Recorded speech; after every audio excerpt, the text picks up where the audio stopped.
ان اللہ وملائکتہ یصلون علی النبی یا ایہا الذین آمنوا صلوا علیہ وسلموا تسلیما۔ الصلاة والسلام علیک یا سیدی یا رسول اللہ وعلی آلک واصحابک یا سیدی یا حبیب اللہ۔ الصلاة والسلام علیک یا سیدی یا نبی اللہ وعلی آلک واصحابک یا سیدی یا نور اللہ۔ اللہم صلی علی سیدنا و مولانا محمد معدن الجود والکرم وآلہ وبارک وسلم۔ حمد و صلاۃ کے بعد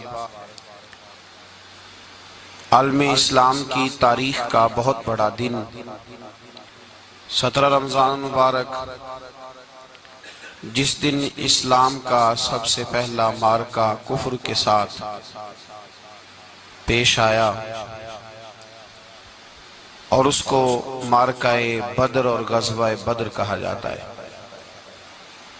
اس کو قرآن مجید نے یوم الفرقان بھی کہا ہے، فرق کرنے کا دن۔ یہ وہ پہلا معرکہ ہے جس کی دھاک کفر کے سینے پہ ایسی بیٹھی ہے کہ آج تک عالم کفر بدر کی للکار سے کانپتا ہے۔ ڈاکٹر اقبال نے امت مسلمہ کو ایک مشورہ دیا ہے۔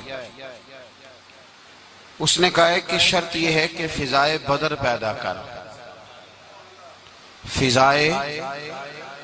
فضا پیدا کر بدر جیسی، فضائے بدر پیدا کر، فرشتے تیری نصرت کو اتر سکتے ہیں گردوں سے کتار اندر کتار اب بھی۔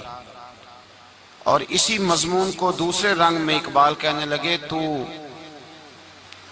آج بھی ہو اگر ابراہیم کا ایمان پیدا، آگ کر سکتی ہے انداز گلستان پیدا۔ عالم اسلام کو یوم الفرقان غزوہ بدر کی للکار یاد رکھنی چاہیے۔ ملت کے جوانوں کو بدر کا سبق اور بدر کا نصاب کبھی نہیں بھولنا چاہیے۔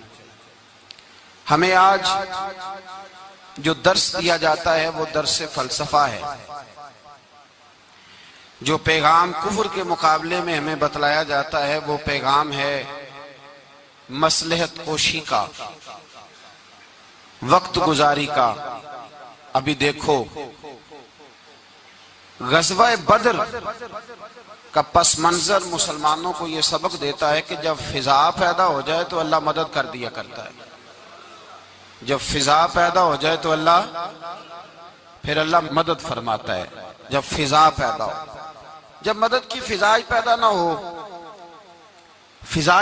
ہو، قرآن مجید فرقان حمید سورہ آل عمران میں سے جو آیہ کریمہ میں نے تلاوت کی تو اس میں اللہ تعالیٰ نے بدر کا ذکر فرمایا ہے۔ فرمایا وَلَقَدْ نَصَرَكُمُ اللَّهُ بِبَدْرٍ وَأَنْتُمْ أَذِلَّةٌ، فرمایا تحقیق ہم نے بدر میں تمہاری مدد کی حالانکہ تم تو کمزور تھے۔ ہم نے بدر میں تمہاری مدد کی، تم تو کمزور تھے۔ میدان بدر کے اندر اللہ تبارک و تعالیٰ نے مدد فرمائی، نصرت فرمائی مسلمانوں کی، اور ایسی کامیابی دی کہ پورا کفر جو اس وقت موجود تھا وہ کانپنے لگا کہ مسلمانوں کے پاس اتنی قوت کہاں سے آ گئی، اتنی طاقت کہ یہ کس طرح مالک ہوئے۔ بغور سمجھیے گا بات کو، ذرا تھوڑا سا پس منظر سمجھ لیں۔ 15 سال تک اعلان نبوت کے بعد نبی پاک صلی اللہ علیہ وسلم نے کسی جنگ کی، کسی لڑائی کی اجازت نہیں دی، کسی قسم کی منع فرمایا، بلکہ فرمایا لکم دینکم ولی دین، تمہارا اپنا دین ہے ہمارا اپنا دین ہے، منع کر دیا گیا۔ مسلمان ہجرت کر کے آ گئے مکہ سے مدینہ، لیکن یہاں بھی قریش مکہ اور کفار مکہ نے عالم اسلام کو، مسلمانوں کو، نبی پاک صلی اللہ علیہ وسلم کو سکون سے بیٹھنے نہیں دیا، پریشان کرتے رہتے تھے۔ اور اس پریشانیوں میں سے ایک بڑی پریشانی جب تک آپ بات کے پس منظر کو نہیں سمجھیں گے آپ کو اصل مضمون سمجھ میں نہیں آئے گا۔ پریشان کرتے تھے مسلمانوں کو، مدینے آ کر پریشان کرتے۔ دنیا کا ایک مزاج ہے، جو آدمی اپنا دروازہ بند کر لیتا ہے لوگ اسے بزدل سمجھتے ہیں، حالانکہ بزدل اور صلح پسند میں فرق ہوتا ہے۔ بزدل اور ہوتا ہے، صلح پسند، کچھ لوگ صلح پسند ہوتے ہیں، لوگ انہیں بزدل کا طعنہ دیتے ہیں۔ تو جو آدمی دروازہ بند کر لیتا ہے نا یا تھوڑا سا احتیاط کرتا ہے تو لوگ سمجھتے ہیں کہ یہ بزدل ہے، کمزور ہے، میں نے ڈانٹا ہے تو بھاگ گیا ہے، حالانکہ ایسا نہیں ہوتا، وہ شخص صلح پسند ہوتا ہے۔ میرے رسول کریم سید عالم صلی اللہ علیہ وسلم کی ذات صلح پسند ہے۔ حضور علیہ السلام نے صلح کو اہمیت دی ہے، اور وَصُلْحُ خیر، صلح ہی بہتر ہے۔ انہی لفظوں کے ساتھ محبوب نے ہمیں تعلیم ارشاد فرمائی ہے، صلح کو درجہ دیا ہے۔ تو 15 سال تک کوئی لڑائی نہیں لڑی۔ اب انہوں نے سمجھا شاید مسلمان بزدل ہیں، یہ تو تلوار ہی نہیں اٹھاتے، یہ تو شاید جانتے ہی نہیں اس فن کو، ان کو تو خبر ہی نہیں۔ یہ کیا کرتے کہ مسلمانوں کو مدینے آ کے تنگ کرتے، گھر تک آ جاتے۔ مکے کے قریش مدینے کے قریب آ کے مسلمانوں کو لوٹ کے لے جاتے۔ کئی دفعہ ایسا ہوا کہ انہوں نے آ کر کے یہاں سے بکریاں، اونٹ اور کئی اور چیزیں چوری کر کے لے گئے۔ تو مسلمان پریشان رہنے لگے۔ اللہ پاک نے طاقت دے دی، قوت دے دی مسلمانوں کو۔ حضرت عمر فاروق جیسے لوگ کلمہ پڑھ گئے، حضرت امیر حمزہ جیسے لوگ آ گئے، حضرت ابو عبیدہ بن جراح جیسے لوگ آ گئے، حضرت سیدنا سعد بن ابی وقاص جیسے دلیر اللہ نے عالم اسلام کو عطا فرمائے۔ قوت آ گئی۔ حرِّض المؤمنین علی القتال، محبوب اختیار کرے مومنوں کو لڑائی کے لیے۔ ایک قافلہ آ رہا تھا، ابو سفیان مال لے کے ایک سفر پہ نکلا ہوا تھا، اس میں قریش کے سارے لوگوں کا مال تھا۔ اس زمانے میں بھی پارٹنر بن کے کاروبار ہوتا تھا، سارے مکے والے ایک بندے کوئی مال دے کے بھیج دیتے تھے، میرا بھی بیچ آنا، میرا بھی بیچ آنا۔ وہ سال کے بعد ایک ہی جاتا تھا، سارے جا کے۔ عرب کے جاہل معاشرے کے اندر بھی دھوکہ کرنا اور جھوٹ بولنا عیب سمجھا جاتا تھا، لوگ کسی کے پیسے پر نظر نہیں رکھتے۔ یہاں معاذ اللہ لوگ کلمہ پڑھ کے اس بات کا خیال نہیں رکھتے کہ مال کس کا ہے اور ہم کس طرح سے اسے استعمال کرنا ہے۔ تو ابو سفیان سب کا مال لے کے نکلے۔ جب یہ مدینے کے واپس آ رہے تھے نا، شام سے ہجرت کر کے مدینے کے پاس سے گزرنے لگے، تو اللہ کے رسول سید عالم علیہ السلام نے مسلمانوں سے کہا کہ چلو ہم بھی ان کا ایک قافلہ روک لیں، انہیں احساس دلائیں کہ تم ہمارے ساتھ زیادتی کرتے ہو تو بازو میں ہمارے بھی قوت ہے۔ اس ارادے کے ساتھ حضور نکلے۔ ابو سفیان بڑے تیز آدمی تھے، کسی نے خبر کر دی کہ وہ تو آ رہے ہیں تیرا قافلہ روکنے کے لیے۔ اب حضور سید عالم جب چلے مدینہ منورہ سے تو 313 لوگ حضور کے ساتھ تھے۔ کتنے جی؟ بولیے 313۔ تحقیق یہ ہے کہ 312 تھے۔ حضرت عثمان غنی کو شامل کیا گیا بدریوں میں، لیکن حضور انہیں چھوڑ گئے تھے، اس لیے کہ ان کی زوجہ اور نبی پاک کی پیاری صاحبزادی بڑی علیل تھی۔ فرمایا تو میری بیٹی کے لیے رہ جا۔ تو 313 لوگ حضور لے کے نکلے، 6 زرہیں، 8 تلواریں، چند گھوڑے۔ خود رسول پاک صلی اللہ علیہ وسلم جس گھوڑے پہ تھے، گھوڑا ایک تھا، سواریاں 3 تھی۔ حضرت مولا علی بھی تھے، جناب زید بھی تھے، نبی پاک بھی تھے۔ فرمایا کبھی تو بیٹھے گا، کبھی علی بیٹھیں گے، کبھی زید بیٹھیں گے، کبھی میں بیٹھوں گا۔ جب حضور کی پیدل چلنے کی باری آتی تو حضرت زید عرض کرتے حضور نہیں آپ بیٹھ جائیں، میں پیدل چلتا ہوں۔ حضرت علی کہتے حضور آپ بیٹھ جائیں، میں پیدل چلتا ہوں۔ تو حضور فرماتے تمہیں ثواب کی زیادہ ضرورت ہے، مجھے بھی تو ضرورت ہے نا۔ تو رسول کائنات سید عالم صلی اللہ علیہ وسلم بھی پیدل چلتے، یہ تھوڑا سا سامان لے کے نکلے۔ ابو سفیان کو اطلاع ہو گئی کہ وہ تو آ رہے ہیں۔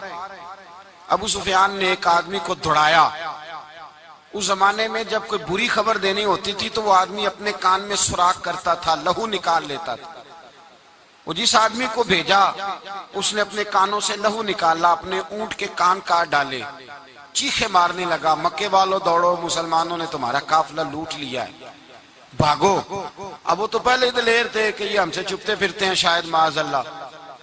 انہوں نے کیا کیا کہ 1000 کا لشکر، ہر آدمی کے پاس گھوڑا، ہر آدمی کے پاس تلوار، نیزہ، سارے عتبہ، عتیبہ، شیبہ، ابو البختری، امیہ بن خلف، ابو جہل، سارے اکٹھے ہو کے آئے اور نکلے میدان بدر کی جانب۔ ادھر ابو سفیان اس آدمی کو بھیج کے تو دریا کے رستہ ہی بدل گیا، مدینے کے رستے آیا ہی نہیں، خود بچ گیا۔ اور جب بچ کے نکلا نا تو اس نے ایک آدمی بھیجا کہ قافلہ محفوظ ہو گیا ہے، تم لوگ فکر نہ کرو۔ اس نے جا کے پیغام دیا ابو جہل کو کہ ابو سفیان کہتا ہے میں بچ گیا ہوں، مجھے کوئی خطرہ نہیں، اب تم لوگ کسی قسم کی تکلیف نہ کرو، تکلف نہ کرو، واپس چلے جاؤ۔ ابو جہل کہنے لگا نہیں، اب تو ہم واپس نہیں جائیں گے، اب تو ہم ان کا کچھ کر کے ہی جائیں گے۔ سمجھ آ رہی ہے میری باتوں؟ پس منظر سمجھ میں آ رہا ہے؟ اب نہیں واپس جانا، نکلے ہیں تو کچھ کریں گے۔ اب جب میدان کے اندر آنے کے لیے تیاری ہو رہی ہے، ادھر سے پتہ چل گیا، نبی پاک صلی اللہ علیہ وسلم کو اطلاع ہوئی کہ ابو سفیان تو اپنا لشکر بچا کے، قافلہ بچا کے لے گئے، لیکن قریش بضد ہیں آنے کے لیے۔ نبی پاک صلی اللہ علیہ وسلم نے ایک جگہ پہ تمام مسلمانوں کو جمع کیا۔ یہ بات قابل غور ہے۔ حضور نے فرمایا بھی 1000 کا لشکر اسلحے سے لیس ہو کے آ رہا ہے، تم 313 ہو، تمہارا ارادہ کیا ہے؟ نہ تمہارے پاس زرہیں ہیں، نہ تلواریں ہیں، نہ تمہارے پاس نیزہ ہے، نہ تیر ہے، کیا کرنا ہے؟ صحابہ کرام علیہم رضوان فرماتے ہیں جب نبی پاک صلی اللہ تعالی علیہ وسلم نے مشورہ لیا نا تو سب سے پہلے جو شخصیت اٹھی وہ حضرت ابوبکر صدیق کی ذات تھی۔ جناب صدیق اکبر اٹھے، عرض کرنے لگے محبوبہ بات ہی کوئی نہیں، آپ حکم کریں، ہم تو بڑی دیر سے تیار بیٹھے۔ حضرت عمر کہنے لگے حضور میں تو تھک گیا ہوں انتظار کر کر کے۔ اور شیر خدا مولا کائنات علی المرتضیٰ رضی اللہ تعالیٰ عنہ کہنے لگے محبوبہ زنگ لگ گیا میری تلوار کو، زنگ لگ گیا، کوئی موقع ملے دیواریں ہلتی رہتی ہیں اور در کانپ جاتا ہے، علی کا نام سن کے اب بھی خیبر کانپ جاتا ہے۔ فرمایا حضور زنگ لگ گیا، مہربانی کریں، جلدی کریں، ہم تو تیار بیٹھے۔ حضور نے پھر توجہ کی، نبی پاک صلی اللہ تعالی علیہ وسلم نے پھر توجہ کی، تو یہ تو سارے وہ بول رہے ہیں جو میرے ساتھ مکے سے آئے ہوئے ہیں، مدینے والے بھی تو بولے نا۔ تو مدینے والوں میں سے حضرت مقداد اٹھے، حضرت مقداد رضی اللہ تعالی عنہ، اور اٹھ کے عرض کرنے لگے یا رسول اللہ آپ کا اشارہ ہماری جانب ہے؟ حضور نے فرمایا ہاں تمہاری جانب ہے۔ تو کیا خوبصورت جواب ہے، اور کیا انداز تکلم ہے، اور کیا گفتگو بے حسن ہے، اور کیا پس منظر ہے، اور کیا دلیل ہے، اور کیا تاریخ کا مطالعہ ہے۔ حضرت مقداد کہنے لگے یا رسول اللہ ہم کوئی حضرت موسیٰ علیہ السلام کی قوم نہیں کہ آپ سے کہیں گے آپ لڑے یا آپ کا خدا لڑے۔ یا رسول اللہ ہم خشکیوں میں بھی لڑیں گے، دریاؤں میں بھی لڑیں گے، ہم خشکیوں دشت تو دشت ہیں، صحرا بھی نہ چھوڑے ہم نے، اور بحر ظلمات میں دوڑا دیے گھوڑے ہم نے۔ کہا حضور ہم وہ نہیں ہیں کہ جو آپ سے کہیں گے آپ لڑیں اور آپ کا خدا لڑے، ہم تو تیار ہیں، آپ جلدی کریں۔ پھر حضرت سعد اٹھے، سعد بن عبادہ رضی اللہ تعالی عنہ اٹھے اور کیا خوبصورت عرض کیا، کہا یا رسول اللہ کس سے لڑنا ہے؟ حضور بولیے ذرا یا رسول اللہ۔ حضور نے فرمایا قریش مکہ سے۔ تو صحابی کا وجد دیکھیے گا، انداز دیکھیے گا، کہنے لگے حضور سنا ہے جن نظر نہیں آتے، دیو نظر نہیں آتے، سنا ہے دکھائی نہیں دیتے، محبوبہ آپ حکم کرے میں تو جنوں سے بھی لڑنے کے لیے تیار ہوں، میں تو ان دیکھی جگہوں پہ تلواریں چلا جاؤں گا، نبی کا حکم ہو تو کود جائیں ہم سمندر میں، جہاں کو محو کر دے نعرہ اللہ اکبر میں۔ یا رسول اللہ حکم کریں کس سے لڑنا ہے؟ میرے نبی پاک خوش ہو گئے، حضور خوش ہوئے، چہرے پہ مسکراہٹ دوڑی، فرمایا تم پر کوئی غلبہ پا ہی نہیں سکتا۔ فرمایا چلو اب اٹھو چلیں، نہ تلواریں ہیں، نہ گھوڑے ہیں، نہ کوئی شے ہے، نہ پاس اسلحہ ہے، نہ کوئی بظاہر طاقت ہے۔ حضور اٹھے تو ایک ننھا مجاہد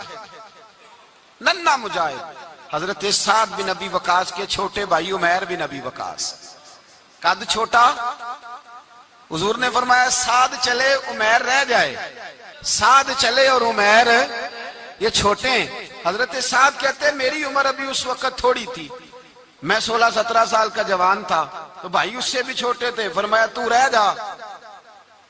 اللہ اکبر۔ تو کہتے ہیں دیکھو عمر دیکھو، اور منانے کا انداز کیا ہے، جا رہے ہیں جہاد کے لیے، تو بچہ رو نہیں پڑتا گھر میں، حضرت عمیر رونے لگے، کہنے لگے نہیں نہیں میں نے بھی جانا ہے۔ رونا کہاں جانا ہے بھائی؟ کوئی کھیلنے جا رہے ہیں، کوئی کھیلنے جا رہے ہیں، سیر کو جا رہے ہیں، کوئی جو ہے وہ کسی تفریح کے لیے نکل رہے ہیں، نہیں میں نے بھی جانا ہے۔ حضور نے فرمایا بیٹے تلواروں کی چھاؤں میں جا رہے ہیں، وہاں گرجدار آوازیں ہوں گی، وہاں سینے کٹیں گے، گردنوں پہ ضرب لگے گی۔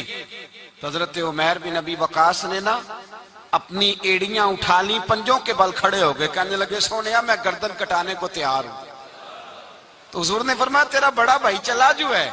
حضرت عمیر کہنے لگے حضور قد میں بڑا ہے، طاقت میں نہیں بڑا، قد میں بڑا ہے طاقت میں، کہا یہ قد میں بڑا ہے، جسامت میں بڑا ہے، طاقت میں نہیں بڑا۔ حضور نے فرمایا کیسے پتا چلے گا؟ کہا حضور کشتی کرا لیں، کشتی کرا لیں۔ چشم فلک نے عجیب نظارے دیکھے، محبوبہ کشتی کرا لیں۔ حضور نے فرمایا کرو کشتی، کرا لیتے ہیں، کرو کشتی۔ کشتی شروع ہوئی تو سبحان اللہ کیسی عجیب اور منفرد کشتی ہے۔ حضرت سعد بن ابی وقاص رضی اللہ تعالیٰ عنہ کہتے ہیں میرا بھائی پہلوان کشتی سے پہلے گلے ملتے ہیں نا، تو کہتے ہیں گلے ملنے آئے تو حضرت عمیر میرے کان میں کہنے لگے تیرا تو نمبر لگ ہی گیا ہے، اور محبوب جسے قبول کر لے پھر اسے درگزر، اسے رد نہیں کرتے، تیرا تو لگ گیا ہے، تو یار چل تھوڑی دیر کے لیے گر جا بھائی، جو ہوا چل تھوڑی دیر کے لیے گر جا، میں بھی سلیکٹ ہو جاؤں گا، تیرا کیا بگڑے گا؟ قربان جائیں۔ امام زرقانی کہتے ہیں نبی پاک کی آنکھوں میں آنسو آ گئے، حضور نے بات سنی تو رو پڑے، فرمایا ہم پر بھی کوئی غلبہ پا سکتا ہے؟ جس قوم کے 14 سال کے بچے لڑنے کو تیار ہوں انہیں کوئی گرا سکتا ہے؟ تو فضائے بدر پیدا کر، فرشتے تیری نصرت کو اتر سکتے ہیں گردوں سے، کتار اندر کتار۔ اب بھی تھوڑی دیر کے لیے بھائی آپس میں لڑے، گتھم گتھا ہوئے، پھر بڑا گر گیا، چھوٹا پشت سینے پہ سوار ہو گیا۔ میرے رسول پاک نے فرمایا چلو بھئی تمہارا دونوں کا جانا ہی مقبول ہو گیا ہے، چلو۔ یہ انداز تھا نہتے 313 بشر شوق شہادت میں، نہتے اس کو کہتے ہیں جس کے پاس اسلحہ نہ ہو۔ نہتے 313 بشر شوق شہادت میں نکل آئے تھے میدان میں محمد کی قیادت میں، نہ تیگ و تیر پہ تکیا، نہ خنجر پر نہ بھالے پر، بھروسہ ہے تو ایک سادی سی کالی کملی والے پر، بھروسہ ہے تو ایک سادی سی کالی، زیادہ مہنگی بھی نہیں، سادی سی کالی کملی والے پر، بھروسہ ہے تو ایک سادی سی کالی کملی والے پر۔ میرے مصطفیٰ کریم علیہ السلام کا لشکر میدان کی جانب، ادھر کفار جوش و خروش سے طے پایا رستے میں۔ ابو جہل نے کہا کہ روز ایک سردار اونٹ ذبح کرے گا، گانے گانے والی عورتیں گانے گائیں گی، بدر کی فضا دیکھ لیں، گانے والی گانے گائیں گی، روز ایک اونٹ ذبح ہوگا، شراب کے دور چلیں گے معاذ اللہ، اور مسلمانوں کے خلاف جوش پیدا کیا جائے گا۔ ادھر کھانے کے لیے شے کوئی نہیں، کوئی طاقت نہیں، تو یہاں کیا ہوگا؟ میرے حبیب نے فرمایا راتوں کو سجدے کریں گے، دن کو اٹھ کے اللہ اکبر کے نعرے لگائیں گے۔ یہاں عبادتیں ہیں، ریاضتیں۔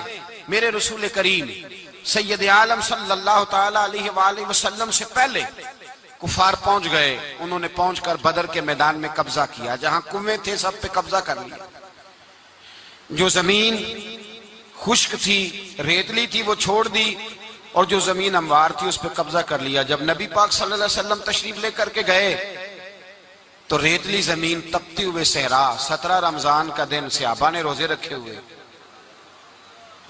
ہوئے صحابہ نے کیا کیا ہوا ہے؟ کیا کرنے گئے؟ پکی گل لے تو یہ بولے تھوڑے ہو نا، میں کہ شاید کچھ حق ہوئے، کیا کرنے گئے تھے؟ روزہ رکھ کے۔ اللہ خیر ہی کرے، ہمارے یہاں تو روز نیا بہانہ آتا ہے، کہتے میں کام تے جانا، میرا تو نہیں نہ بنتا۔ روز نیا بننا ہے. کہتے نہیں میں تو مزدور آدمی ہوں. کس طرح کی بات کرتے ہو؟ اللہ نے فرض کیا ہے تو اس کا مطلب ہے کہ گزارا ہو سکتا ہے, چل سکتا ہے, تبھی تو فرض کیا ہے. حضور نے فرمایا روزے کھول دو بھائی, پر کون کھولے؟ کوئی نہیں تیار. اب اللہ کے رسول نے خود گھوڑے کے اوپر بیٹھ کر کھجور کھائی دوپہر کے وقت. جب حضور نے کھولا تو تب سب نے کھولا. 17 رمضان نبی پاک صلی اللہ علیہ وسلم کے آنے سے پہلے انہوں نے کنووں پہ بھی قبضہ کر لیا, ہموار زمین. حضور آئے تو ریتلی زمین ملی, وہیں صحابہ نے ڈیرے لگائے. اب پانی کوئی نہیں, کوئی شے نہیں, تپتا ہوا صحرا, اوپر سے سورج گرمی برسا رہا ہے. حفیظ جلندری کہتے ہیں کہ زمین دعا مانگنے لگ گئی. زمین دعا مانگنے لگی. زمین کہنے لگی خدا بندہ مہربانی فرما, تیرے رسول آئے ہیں تو اب ذرا مجھے ٹھنڈا نہیں کر دیتا. حفیظ جلندری کا نظریہ ہے, وہ کہتے ہیں زمین دعا مانگنے لگی. زمین کہنے لگی مولا تیرے حبیب کے قدم جب میری اس خاک پہ آئے, الہی حکم دے سورج کو اب نہ آگ برسائے. زمین کہتی ہے تیرے حبیب کے قدم جب میری اس خاک پہ آئے, الہی حکم دے سورج کو اب نہ آگ برسائے. میرے دامن سے گر ان کو ہوائے گرم آئے گی تو مجھ کو رحمت للعالمین سے شرم آئے گی. میرے دامن سے گر ان کو ہوائے گرم آئے گی تو مجھ کو رحمت للعالمین سے. زمین کہنے لگی مجھے شرم آئے گی کہ محبوب آئے ہیں اور میں یا اللہ مہربانی کر. حفیظ جلندری ویسے تو حضور کی دعا, صحابہ کی دعا, سب کی بات ہے. وہ کہتے ہیں زمین نے دعا مانگی, جب دعا مانگی تو اللہ نے بارش عطا کر دی. حضور نے فرمایا لو بھی حوض بنا لو, پانی بھر لو. صحابہ کہتے ہیں چھوٹے چھوٹے حوض بنا لیے, پانی ہم نے ان کے اندر جمع کر لیا, جانوروں کو پلایا, خود بھی ہم نے وہ پانی رکھا وضو کے لیے, غسل کے لیے.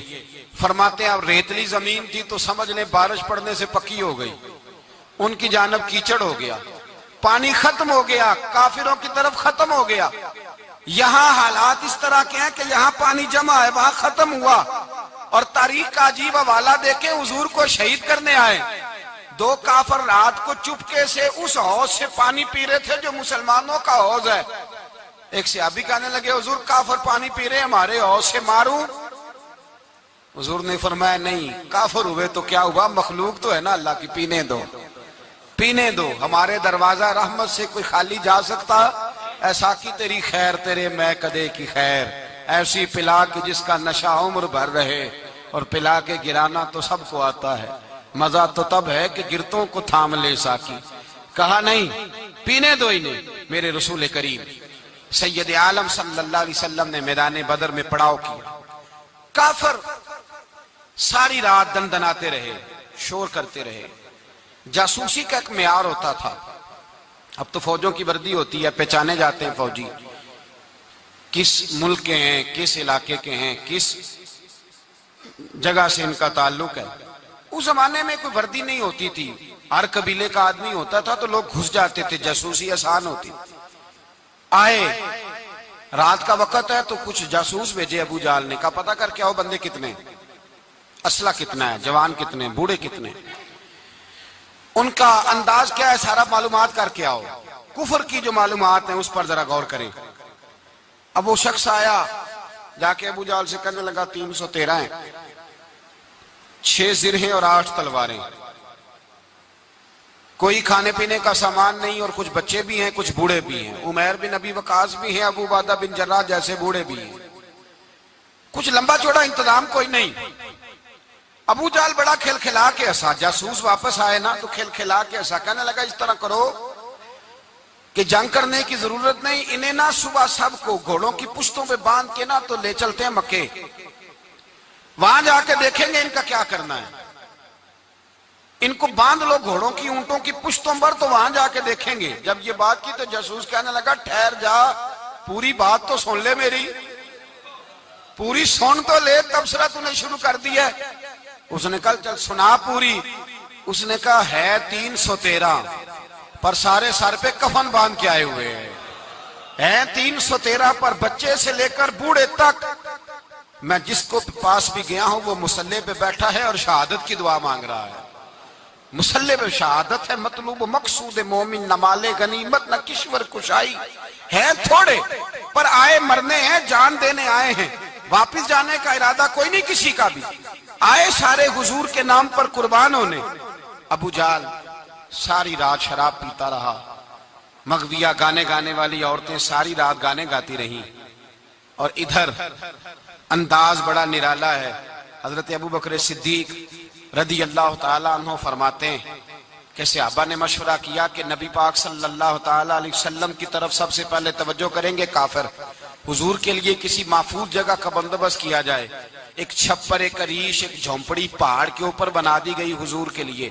مولا علی شیر خدا خود فرماتے ہیں، کہتے ہیں سب سے مشکل کام اس جھونپڑی کی حفاظت کرنا تھا، اس چھپر کی، عریش کی جس میں حضور تھے۔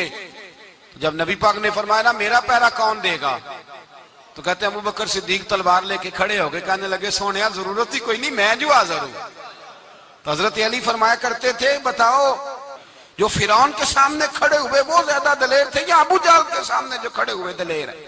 تو حضرت ابوبکر صدیق فرماتے میں پہرے پہ تھا، کافر شرابیں پی رہے تھے اور نبی پاک ساری رات عبادت کرتے رہے، ساری رات حضور نے رو کے گزار دی۔ کہا اے اللہ، کیا لفظوں میں حسن ہے کہ اے اللہ میرے پاس یہ 313 کل تھے میں لے کے آ گیا، اگر آج یہ ختم ہو گئے تو بتا قیامت تک کون تیری عبادت کرے گا؟ اے اللہ یہ 313 ہی تھے جو میں لے آیا، مہربانی فرما۔ ساری رات دعا ہوتی رہی، ساری رات حضور دعا کرتے رہے۔ پہلے حکم آیا کہ 1000 فرشتہ بھیجا ہے، پھر اے محبوب چل 3000 بھیجے، پھر اللہ نے کہا محبوب میں نے 5000 بھیجے ہیں۔ حضرت علامہ ہزار بھی کہا کرتے تھے کہ نہیں، رب کریم نے فرمایا 5000 بھیجے ہیں، تو محبوب نے کہا نہیں مولا اس طرح نہیں، نیرے فرشتے نہ بھیج، تیرا وعدہ تھا میں بھی آؤں گا، تیرا وعدہ تھا میں بھی آؤں گا۔ اور وہ اپنے انداز میں فرمایا کرتے تھے سانو کل کے وچ میدان بدر تے آپوں بہ رہے ہیں یار کنارے آتے، تیرا وعدہ تھا میں بھی آؤں گا۔ تو پھر حکم ہوا قرآن میں انی معکم، محبوب میں بھی تیرے ساتھ ہی ہوں، محبوب میں بھی تیرے، خدا خود میر مجلس بود، سارے بولیے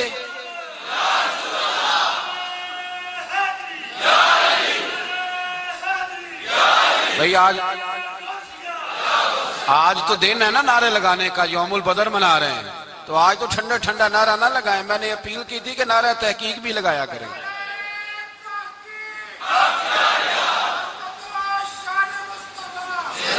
تو بھائی یہ یاد رکھیں، سمجھے اس بات۔ فرمایا حضرت ابوبکر صدیق فرماتے ہیں پہلے 1000 پھر 3000 پھر 5000 فرشتے آئے، اور جوک در جوک فرشتے آئے۔ کہتے ہیں سرکار ساری رات روتے رہے، ساری رات، تیرے صرف اسلحے سے ہی اللہ کی مدد نہیں آئے گی، تو نے ایٹم بم بنا لیا اور توفیق عید کی نماز کی بھی نہیں، اس سے تھوڑی مدد آئے گی۔ میرے مصطفیٰ کریم سید عالم صلی اللہ علیہ وسلم نے فرمایا امت کو درس دیا، اسلحہ بھی جمع کرنا، طاقت بھی اکٹھی کرنا، صفیں بھی بنانا، اپنے اندر اتحاد بھی پیدا کرنا، لیکن اگر تم نے کفر پر غلبہ حاصل کرنا ہے تو اس کے لیے خدائی مدد کی ضرورت ہوگی۔ اگر تم سے اللہ کی مدد روٹھ گئی تو جتنے مرضی اسلحے جمع کرتے پھرو، جتنی مرضی طاقتیں اکٹھی کرتے پھرو، پھر جس قدر مرضی تم ایٹم بم بناتے پھرو، جب خدائی مدد ہی تمہارے ساتھ نہیں تو کیسے نظام چلے؟ تو حضرت ابوبکر صدیق فرماتے ساری رات، حتیٰ کہ میں بے چین ہو گیا، حضور سجدے میں تھے تو میں حضور کے اوپر لیٹ گیا، میں نے کہا محبوب بس کریں، اٹھ کے دیکھے تو صحیح میرے اللہ نے کتنی مدد نازل فرما دی ہے۔ صبح رسول پاک تشریف لائے، صحیح مسلم، ابو داؤد، کتابوں کے نام یاد رہیں گے۔ حضرت انس بن مالک حدیث کے راوی ہیں، کہتے ہیں حضور اٹھے اور ایک دن پہلے چھڑی لے کے میدان میں آئے، ایک دن پہلے اٹھے، دیکھو میرے محبوب کے علم کی شان۔ میرے اعلیٰ حضرت فرماتے ہیں اور کوئی غیب تم سے نہا ہو بھلا جب خدا ہی نہ چھپا رہا، اور کوئی غیب تم سے نہا ہو بھلا جب خدا ہی نہ چھپا رہا، تم پر کروڑوں درود۔ اور ہمارے ایک شیخ تھے علامہ تحسین رضا صاحب رحمۃ اللہ علیہ، ان کا بڑا خوبصورت شعر ہے، وہ فرمایا کرتے تھے علم غیب رسول کے منکر اس حقیقت کو بھول جاتے ہیں، غیب مانا کہ راز ہے لیکن راز اپنوں سے کب چھپاتے ہیں. راز مانا غیب مانا کہ راز ہے لیکن راز اپنوں سے کب چھپاتے. ایک دن پہلے حضور میدان میں آئے, صحیح مسلم کی حدیث ہے, اور محبوب پاک صلی اللہ علیہ وسلم کے دست مبارک میں چھڑی ہے. حضرت انس کہتے ہیں حضور میدان میں آئے اور حضور نے لکیر کھینچی, فرمایا کل یہاں ابو جال مرے گا. کب مرے گا؟ یہاں مرے گا. فرمایا یہاں عتبہ مرے گا, یہاں عتبہ مرے گا, یہاں ولید مرے گا. حضرت انس فرماتے ہیں میری لکیروں پہ نظر تھی, لوگ جنگ لڑتے رہے, میں لکیریں دیکھتا رہا. اللہ کی عزت کی قسم جہاں حضور نے چھڑی رکھی تھی, جو مرا وہیں آ کے مرا ہے, جو مرا ہے وہیں آ کے. جو دن کو کہہ دیا دن ہے تو دن نکل آیا, جو شب کو کہہ دیا شب ہے تو رات ہو کے رہی. خدا نے ان کی زبان کو وہ اختیار دیا, جو نکلی منہ سے ان کے وہ بات ہو کے رہی. فرمایا جہاں حضور نے چھڑی رکھی تھی جو مرا ہے وہیں آ کے مرا ہے میرے رسول کریم سید عالم صلی اللہ تعالی علیہ وسلم نے اگلے دن صبح اٹھ کے صف بندی بنوائی. حضور نے اپنے ہاتھ کے اندر چھڑی لے لی, فرمایا چلو ابھی صفیں سیدھی کرو. کیا کرو؟ کرانی چاہیے نا صفیں سیدھی, ہمیں کر بھی لینی چاہیے نا. حضور نے فرمایا تم صفیں سیدھی کرو, اللہ تمہارے دل سیدھے کر دے گا. تو یہاں سیدھے کرانے والے ہوتے ہیں, کرنے والا.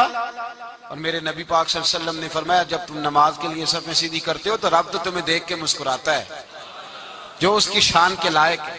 حضور صفیں سیدھی کرا رہے تھے. حضرت سواد انصاری ایک صحابی تھے, تو پیٹ ان کا بڑا تھا. حضور نے چھڑی رکھی, فرمایا پیچھے ہٹ تھوڑا سا, بڑا پیٹ تھا. چھڑی لگائی نہ تو کہنے لگے حضور کیوں ماری ہے چھڑی آپ نے مجھے. نبی پاک صلی اللہ علیہ وسلم نے فرمایا چل ناراض نہ ہو, بدلہ لے لے. کہنے لگے لائیں دے بدلہ. حضور نے چھڑی پکڑائی تو کہنے لگے کپڑا ہٹائیں. حضور نے کپڑا ہٹایا تو جسم اقدس چومنے لگے. کہنے لگے محبوبہ پتہ نہیں تھوڑی دیر کے بعد کیا بننا ہے. میں نے کہا جاتی جاتے بوسے ہی لے لوں حضور, بوسے ہی لے لوں جاتے جاتے مصطفیٰ کریم. اور یہ واقعات کئی صحابہ کے, حضرت عکاشہ بن محسن کا بھی ہے اور بھی کئی لوگوں کا. میرے رسول پاک علیہ السلام میدان بدر میں, بدر کی فضا عرض کر رہا ہوں. دو صحابی تھے, ایک کا نام حضرت حذیفہ بن یمان اور ایک کا نام حضرت حسیل. یہ دو صحابی ہیں رسول پاک صلی اللہ علیہ وسلم. یہ کہیں سے آ رہے تھے واپس, ابو جال کی ملاقات ہو گئی. جنگ میں جا رہے ہو, اپنے نبی کے لیے آئے ہو, مدد کرو گے؟ انہوں نے کہا نہیں ہم تو ویسے ہی آ رہے تھے. ابو جال نے کہا اگر ویسے ہی آ رہے تھے تو ٹھیک ہے جاؤ, وعدہ کرتے ہو لڑو گے تو نہیں؟ کہا نہیں لڑیں گے. یہ دونوں وعدہ کر کے آ گئے حضور کے پاس. کہا یا رسول اللہ ہم نے اس سے وعدہ کر لیا ہے, لیکن ہمارا ارادہ تو لڑائی کرنے کا ہے, ہمیں تو یہاں کے پتہ چلا ضرورت پڑی ہے. تو نبی پاک صلی اللہ علیہ وسلم نے فرمایا تم نے وعدہ کر لیا, اب تم نہیں لڑو گے. کہا یا رسول اللہ کافر سے وعدہ کیا ہے. میرے نبی پاک نے فرمایا کیا تو مومن نے ہے نا. کس نے کیا ہے؟ اللہ اکبر. کوئی وعدوں کی پاسداری نہیں کرتا. میدان بدر میں جہاں ایک ایک فرد کی ضرورت ہے, ایک ایک فرد کی, وہاں رسول پاک نے فرمایا مومن نے وعدہ کیا ہے لہذا ہم دو مجاہد کاٹتے. فرمایا تم بیٹھ جاؤ, تم نہیں لڑو گے. اب دونوں لشکر آمنے سامنے ہوئے, آمنے سامنے. سب سے پہلے آنے والوں میں سے ادھر سے ولید آیا, عتبہ آیا, اس کا بھائی شیبہ آیا. یہ تین آئے. کہنے لگے حضور ہمارے مقابلے میں بھیجے. نبی پاک نے انصار میں سے بھیجا. کہنے لگے یہ نہیں ہمیں چاہیے, ہمارے مقابلے میں قریشی اور ہاشمی بھیجو. برادری کا بڑا شوق تھا نا قریشی. حضور نے فرمایا چلو تمہارا جلدی مرنے کا ارادہ ہے تو بھیج دیتے, ٹھیک ہے تمہارے پائے کے بھیج دیتے ہیں. حضور نے فرمایا چلو امیر حمزہ اٹھو. حضرت امیر حمزہ اسد اللہ و رسولہ اٹھ کے کھڑے ہو گئے. فرمایا چلو علی آپ بھی اٹھو. شیر خدا تو یوں اٹھے کہ جیسے پہلے سے ہی کھڑے تھے. حضور نے فرمایا چلو. ابو عبادہ بھی اٹھے, تینوں صحابی اٹھے. حضرت عبادہ ذرا بوڑھے تھے, ان کے لیے تھوڑا مشکل ہوا دشمن کو سنبھالنا. باقی تو دونوں نے کاٹ کے رکھ دیے دشمن. اور حضرت علی رضی اللہ تعالیٰ نے دیکھا نا جناب عبادہ ذرا زخمی ہو گئے, دشمن ان کا بھاری ہو رہا تو دوڑے گئے, مارا. حضرت عبادہ کا دشمن بھی مارا اور جناب ابو عبادہ کو کندھوں پہ اٹھا کے در رسول پہ لے گئے. کہنے لگے سونیا یا رسول اللہ آپ کے دشمن میں مار آیا ہوں, غلام بچا کے لے آیا ہوں. یہ میں لے آیا ہوں آپ کی، یہ شان ہے حضرت علی شیر خدا کرم اللہ۔ اب جنگ کا نکارہ بجا، کہاں 1000؟ ایک مورخ کہنے لگا نہیں پورا 1000 نہیں تھا، 950 تھا۔ میں کہا چل تو 900 کر لے یار، اس میں کون سی حرج والی بات ہے؟ پھر بھی 900 اور 300 کا کیا مقابلہ؟ اور پھر اسلحے سے لیس 1000 کا لشکر، میرے رسول کائنات سرور عالم صلی اللہ علیہ وسلم جب جنگ چھڑی، امیہ بن خلف بڑا مارتا تھا حضرت بلال کو، جناب بلال کے قابو ہی آ گیا، حضرت بلال کے قابو آ گئے، کہنے لگا معافی مل جائے گی، معافی مل جائے گی، معافی مل جائے گی، دوڑنے لگا۔ حضرت عبد الرحمن بن عوف کہنے لگے بلال جب کوئی معافی مانگے تو دے دینی چاہیے، فرمایا سب کو دینی ہے، اس ظالم کو نہیں دینی۔ پکڑ کے مارا جناب سیدنا بلال حبشی رضی اللہ تعالیٰ، پکڑ کے مارا، فرمایا مجھے بڑی سزائیں دیتا تھا۔ اس امت کا فرعون ابو جہل نے ساری زندگی ستایا ہے، 2 چھوٹے چھوٹے بچے معوذ اور معاذ، اور ان کی عمریں 17 سال سے کم بتائی جاتی ہیں، اور حسین لفظ ہیں۔ حضرت عبد الرحمن بن عوف کہتے ہیں دونوں میرے پاس آئے، اور ایک روایت میں یوں بھی انداز ہے، کہتے ہیں ایک بھائی کا قد چھوٹا تھا، تلوار اونچی تھی اس سے، اور آئے، اور یہ لفظ ہیں تاریخ میں محفوظ، آئے آ کے کہنے لگے عبد الرحمن سے چچا ابو جہل کدھر ہے؟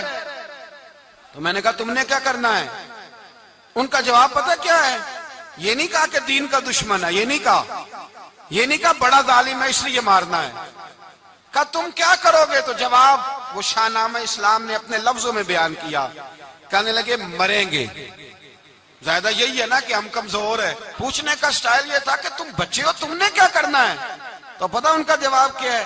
حفیظ جلندری کہتے ہیں وہ کہنے لگے مریں گے یا ماریں گے ناری کو، سنا ہے گالیاں دیتا ہے وہ محبوب باری کو صلی اللہ علیہ وسلم، کہنے لگے ہمارے نبی کو معاذ اللہ برا کہتا ہے، چھوڑیں گے نہیں، جانا ضرور ہے، اگر اسے مار نہ سکے تو مار کے تو آ جائیں گے نا، جانا ضرور ہے۔ تو کہتے ہیں ہم نے اشارہ کیا، میں نے کہا وہ گھوڑے پہ جا رہا ہے، وہ دیکھو، کہتے ہیں بس چھلانگے لگاتے دوڑے، بھاگے گئے، ایک نے اچھل کے تلوار ماری، دوسرے نے بھی گرایا، تیسرے نے بھی زخمی کیا۔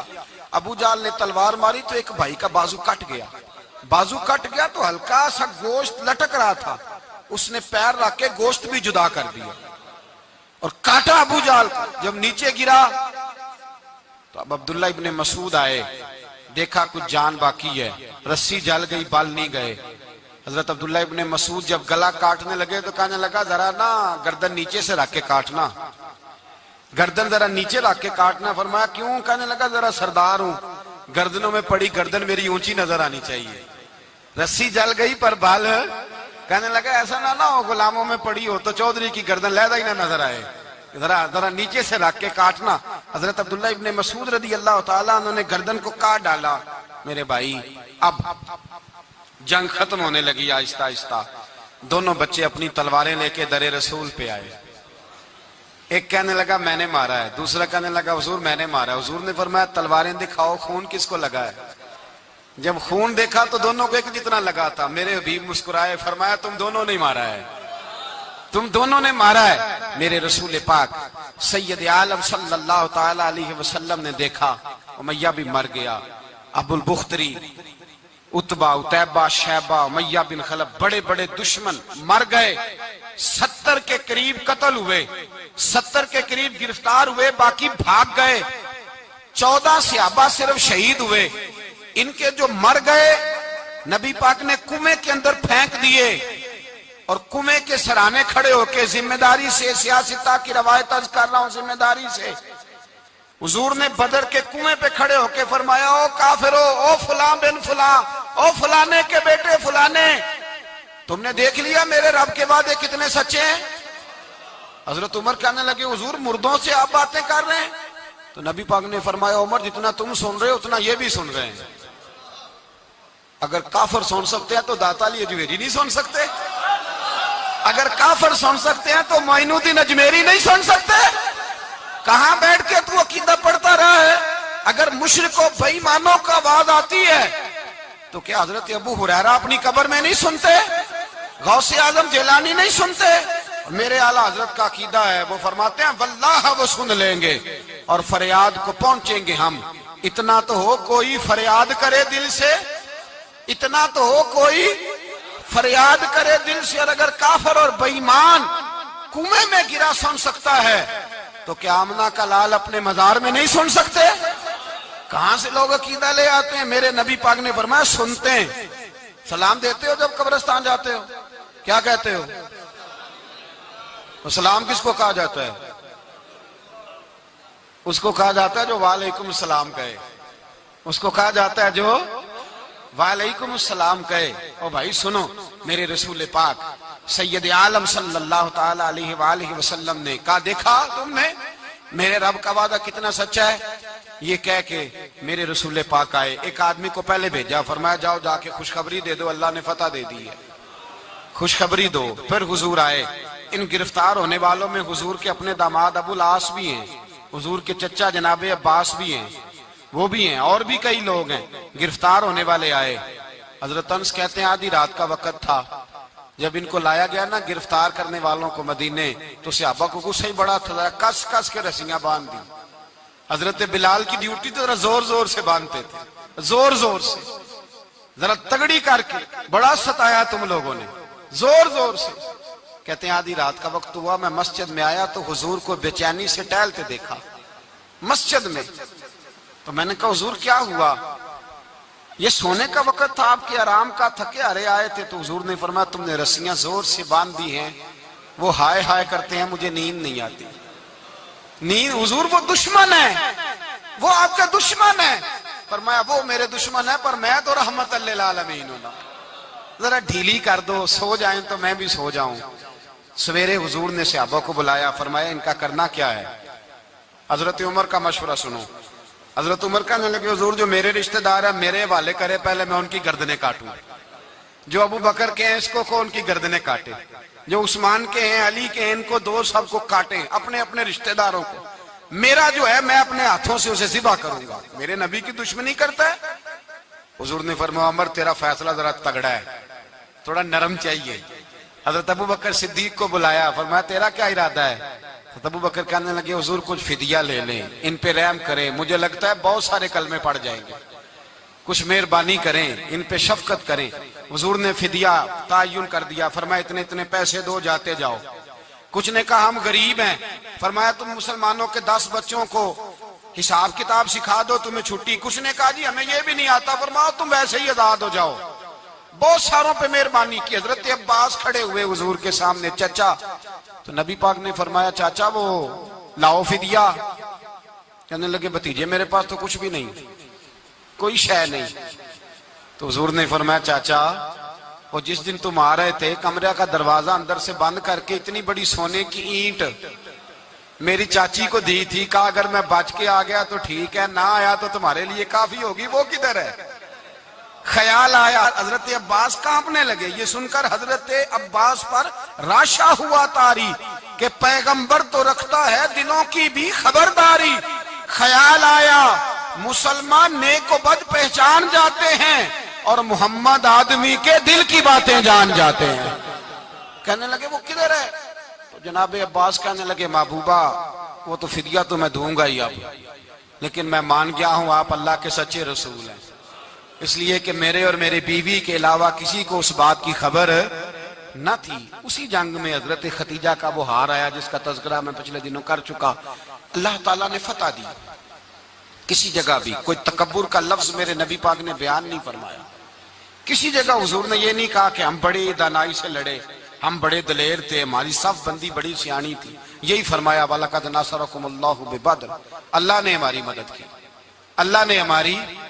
میری اور آپ کی زندگی میں جہاں نقص واقع ہوتا ہے نا، وہاں ہم کامیابیاں اپنے کھاتے میں ڈالنے لگتے ہیں تو فضائے بدر پیدا نہیں ہوتی۔ یاد رکھیں اگر رات کو گانے سنیں گے، شراب کباب کے دور چلیں گے تو پھر بدر کی فضا پیدا نہیں ہوگی، پھر تو کفر کی فضا پیدا ہوگی۔ اور اگر رات کو مصلی آباد رہیں گے، میں نے کچھ دن پہلے کہا تھا جمعے میں، صلاح الدین ایوبی جب جنگ لڑ رہے تھے تو ایک بحری بیڑا آ رہا تھا دشمنوں کا، اسلحہ لے کے، مسلمانوں کے پاس اسلحہ پہلے کم تھا، تو ایک بحری جہاز اور اسلحہ لے کے آ رہا تھا عیسائیوں کا۔ تو صلاح الدین ایوبی ساری رات مسجد اقصی میں روتے رہے۔ سویرے ایک بزرگ ملے، تو کہنے لگے پہلے رات کو بھی ان سے دعا کے لیے کہا، پھر سویرے صلاح الدین کہنے لگے حضور دعا کرنا، مسلمان پہلے ہی کمزور ہیں اور عیسائیوں کا ایک بحری بیڑا اسلحہ لے کے اور آ رہا ہے۔ تو بزرگ کہنے لگے وہ تو بیڑا غرق ہو گیا ہے، وہ غرق ہو گیا۔ کہا کہاں غرق ہوا؟